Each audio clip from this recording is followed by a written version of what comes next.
অথবা যারা seasonal variation of chest প্রবলেমে ভুগছেন তাদের কিন্তু এই সময়টাতে, যারা সারা বছর না নিলেও এই সময়টাতে ইনহেলার ইউজের দরকার পড়তে পারে।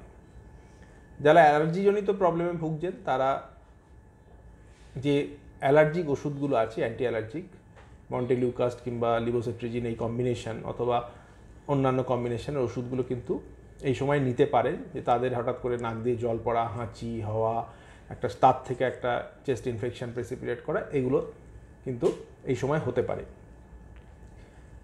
আপনারা কিন্তু রেগুলার একটা পালমোনারি ফাংশন টেস্ট করাবেন যাদের সিওপিডিতে ভুগছেন, এবং অত্যাবশ্যক যে জিনিসটা সেটা হচ্ছে ভ্যাকসিন।